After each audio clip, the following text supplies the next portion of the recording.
Uh, Traditionally, at this time, we've had a invocation. If there's anyone here that would like to give it.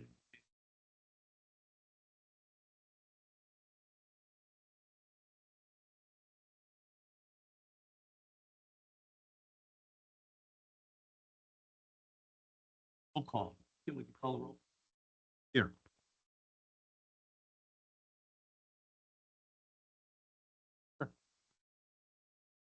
Present.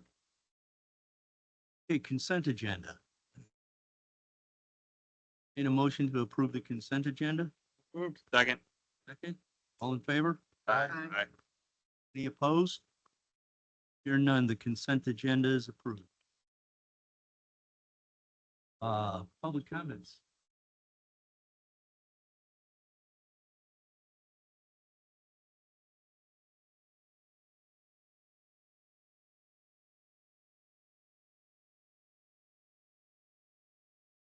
Don't start there.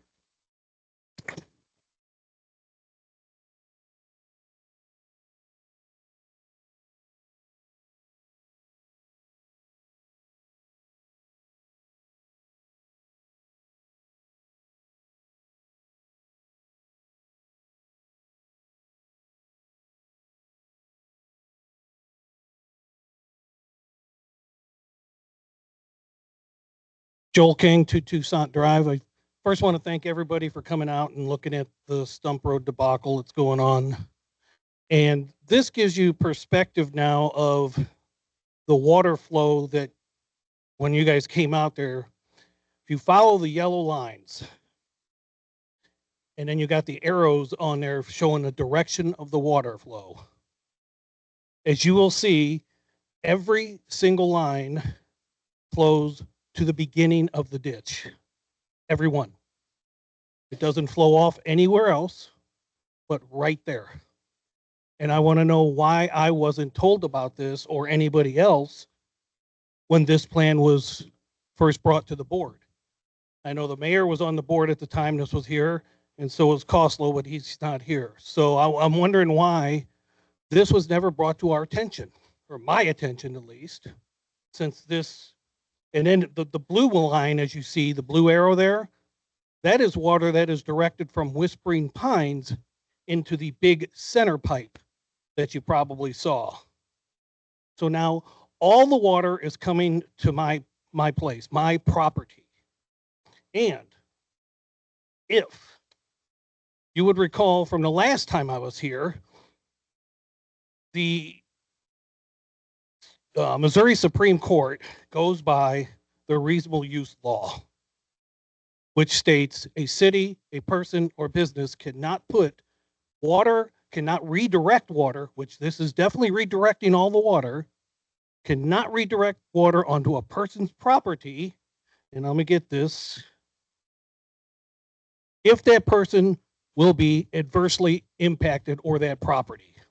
I think this, my property, is going to definitely be adversely impacted, which has been already told, in fact, that we're gonna have more water, more speed, which equates to more erosion. Something needs to be done, and it needs to be done now while it's still under construction. I mean, this is ridiculous. And then we, earlier in your meeting, if you don't get there during the rain while it is pouring down, if you show up an hour later, gotta remember it's a runoff ditch. Most of the runoff downstream. You have to get there while it is just freaking pouring outside, and you'll see. I mean, I got video of it looking like white rapids coming down that ditch. So just saying it's a runoff ditch and I didn't see much, no, that's not, no, I don't go with that. The other part is, if you do the downstream impact study, I believe it needs to be completely independent, not HR Green, not Tom. Yeah, I know, but somebody independent of this study. Thank you.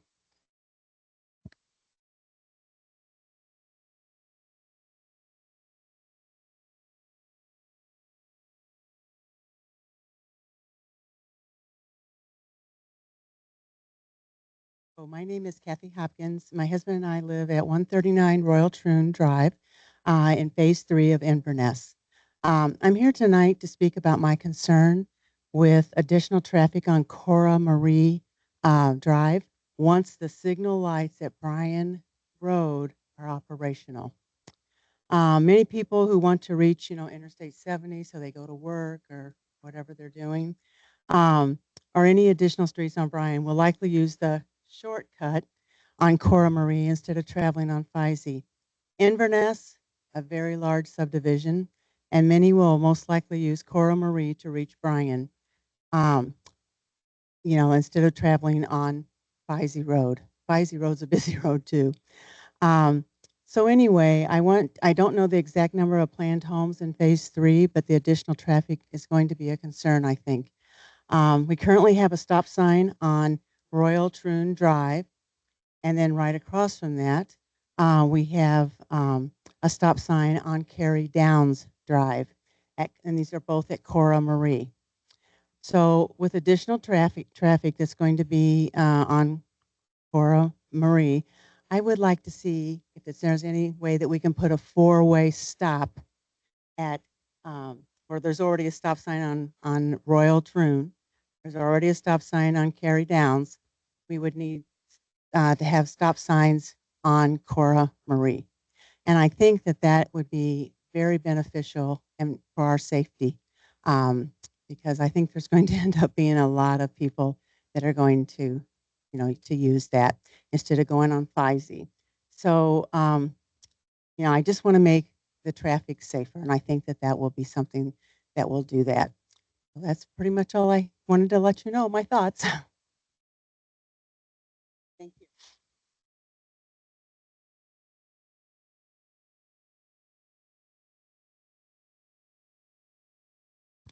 Cheryl Bratton, Cruden Bay Court, Inverness Subdivision. After listening to some of the comments when Carla was talking about the problem with parking and everything outside the elementary school, a couple things. First of all, if you've never worked in a school, especially after school when it's being released, when the kids are being released, it is not the principal's job to enforce the parking laws. The principal, often they have teachers who have been assigned to work the outside and making sure the kids are all safely put in their cars. But the principal, I assure you, especially in an elementary school, is too busy dealing with lost teeth, a child who has suddenly vomited, and someone who has wet their pants. These are little kids. It's unreasonable to think that this should or could be part of a job of a principal.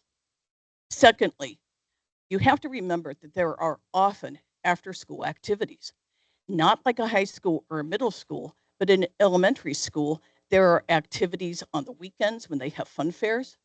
There are holiday programs in the evenings. There are Saturday morning fun runs and fundraisers. And that also will complicate. People are going, as people in Phase 3 in Inverness are about to find out, people are going to park where people want to park. And the more specific you can be with your signage on every level, the better it's going to be. And Mr. Young, you probably, I'm certain you know more about this than I have, but I could have, I do, but I could have sworn within the last year or so, I saw a newsfeed article on the Apple app that said that school zone speed limits are actually being challenged because it's unclear as to when schools are in session and out of session. There are half days, there are snow days, are they in session if it's Saturday and they're having some kind of an event, and that school speed limits are being challenged. So you can't depend upon motorists to know when school is in session, when it's not. Again, the more specific you can be with your signage, because people are going to park where people want to park. Thank you.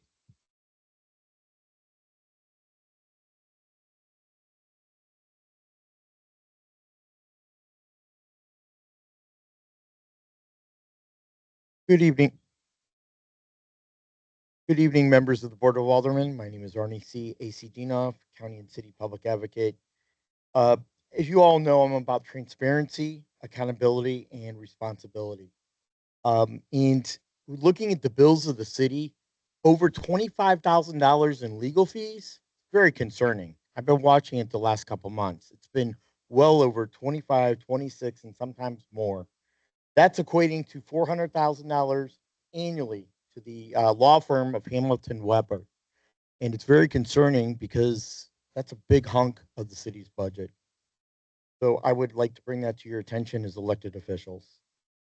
Now, the meeting recorded broadcasts, there are some issues with past broadcasts of not hearing speakers, microphones being turned off or not working or malfunctioning.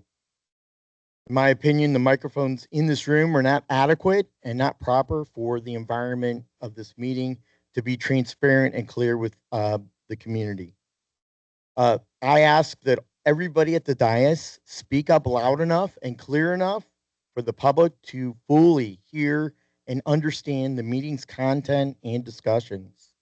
Having a clear transmission and record of the meeting will go a long way in restoring the city's communication and the city's trust that has been definitely hampered and impeded by the mayor and the fired city administrator.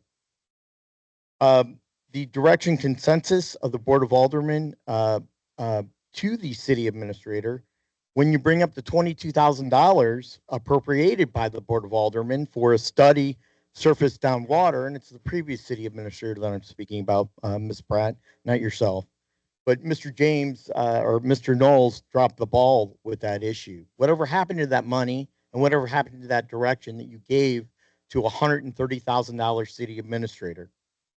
The Stump Road project that was never wanted by the residents of the neighborhood has been a total cluster, costing both city and county residents over $2 million, and the cost keep mounting and escalating on a monthly basis.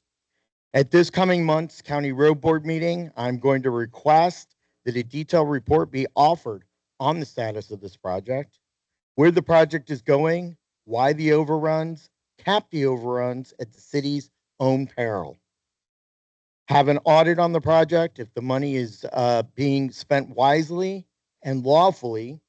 And when is the end date? When is the end date of this 0.2 of a mile project?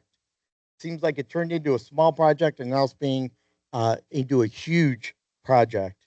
This project is causing additional water issues and flooding, erosion, havoc downstream, which could result in legal lawsuits. And this project has been a total cluster since its inception. Okay, I'm coming to the end here. No, you're up, Arnie. The project will consume $2 million, and the best use of the half-cent sales tax needs to be consistent with the county's road board project and the county's budget. Thank you, Board of Aldermen. And Mr. Mayor, you need to learn some respect.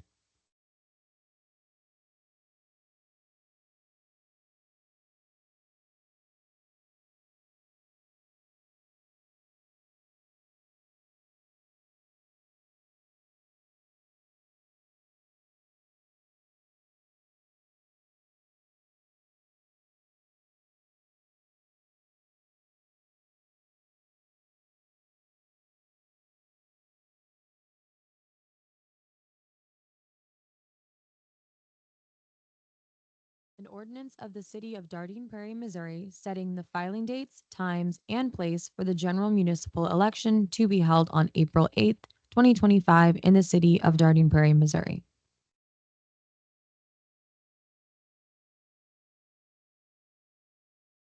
Motion to read Bill 2455 for a second. Second. A second by Keith. All in favor? Any opposed? Hear none? Sarah, would you read Bill 24? An ordinance of the City of Dardine Prairie, Missouri, setting the filing dates, times, and place for the general municipal election to be held on April 8th, 2025 in the City of Dardine Prairie, Missouri.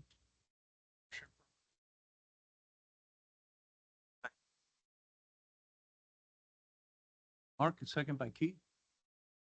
Follow. Aye.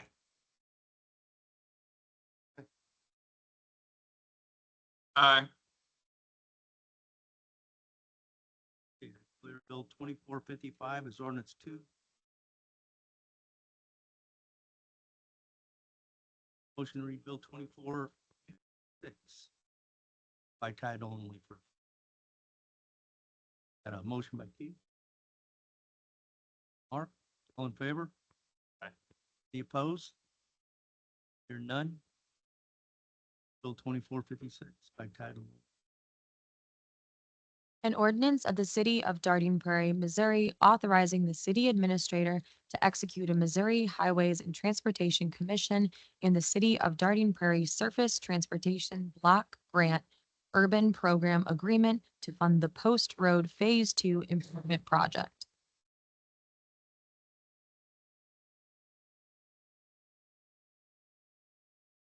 A motion to read Bill 2456. Second time? Second. All in favor?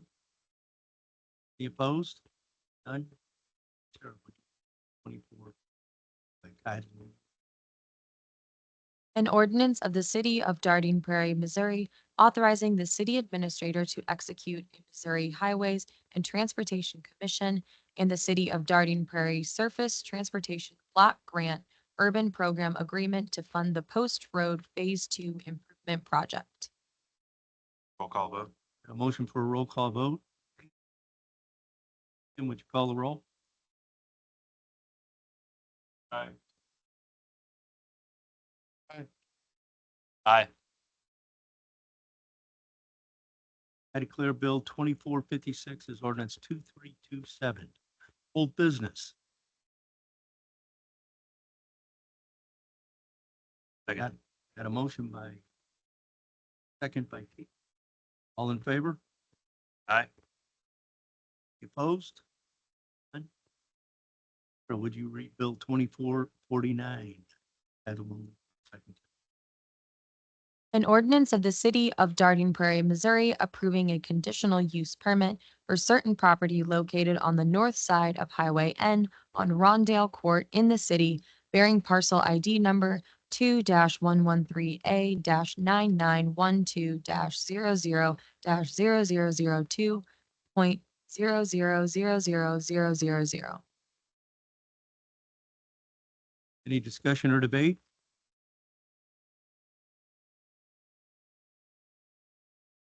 Got a motion for a roll call vote, second by Keith. All in favor, or Kim, would you call the roll?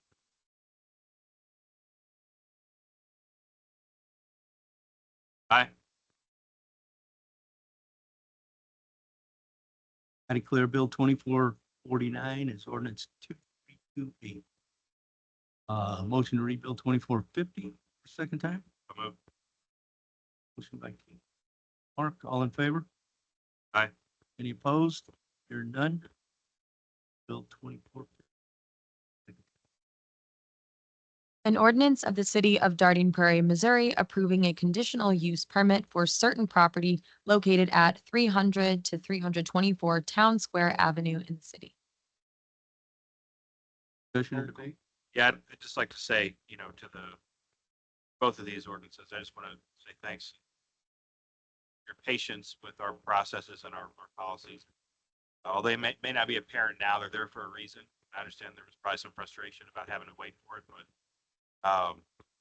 just express my gratitude as we move this through.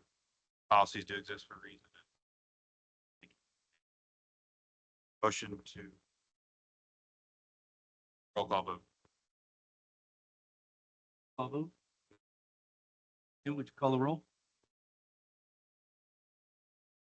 Aye. Aye. I declare Bill 2450 as ordinance 2. You have communications, city attorney.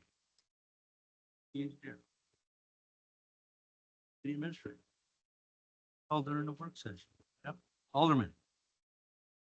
Go ahead. Alderman, I want to talk about our streets and improvements right now. We definitely do need some common measures in the future, not sooner.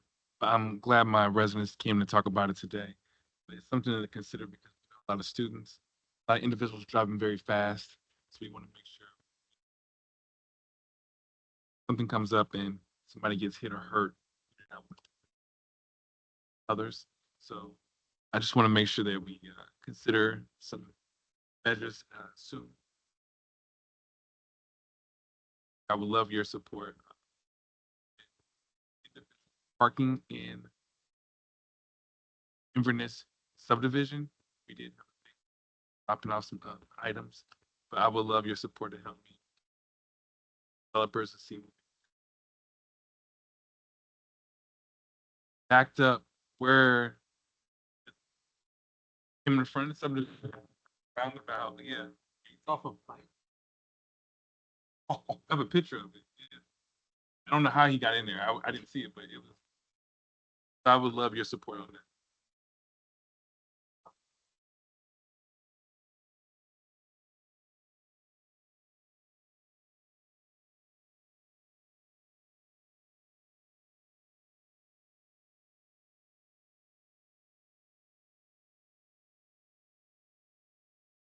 Obviously was lost or something, because they typically don't do that, but I will talk to some people.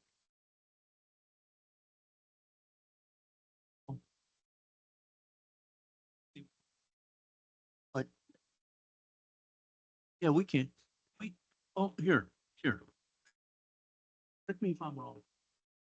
All those streets are dedicated to the city. There's nothing we can do. But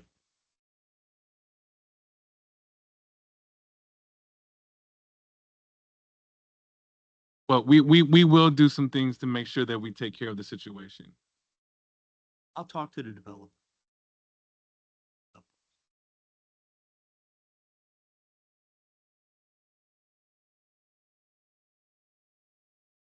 Hey, anybody else? Oh, Yeah.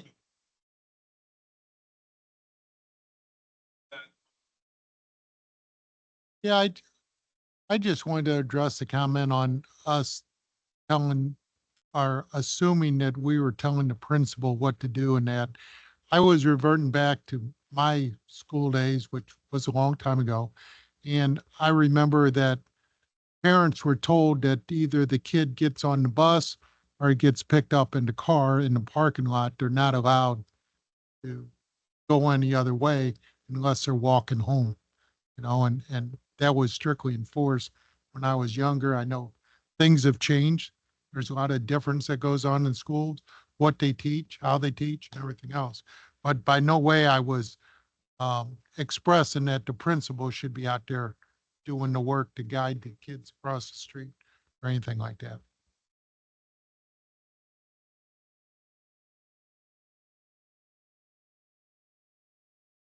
Brother?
I will reach out to the police department and I will ask them to step up patrol during school.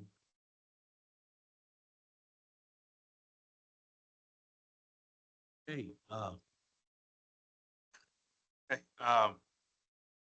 yeah, so thanks. So first, I just want to say, Kathy Pratt, very excited to have you on board with us here.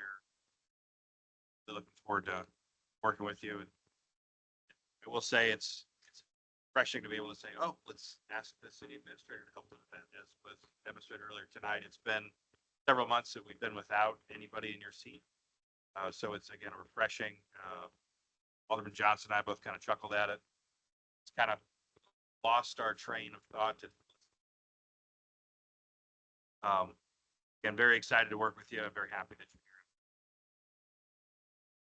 here. So also, again, thanks for your patience with our city policies and practices. And I said it before, I appreciate your guys' patience with that. Look forward to seeing what you guys are going to do in your respect. Lastly, thanks to everybody for coming out tonight and expressing, your thoughts and opinions, and helping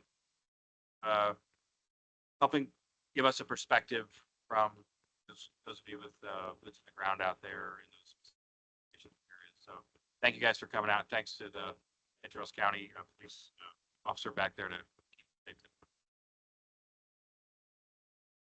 anybody else?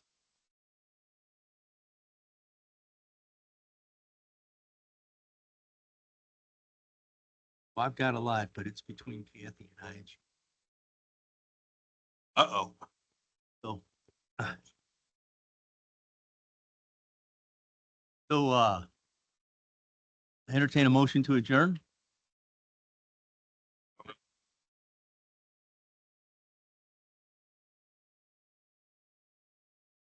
Second, or Carla made a second. Oh, Laura? Laura made a second? Laura, you can have it. Okay. All in favor? It is adjourned, or the meeting is adjourned.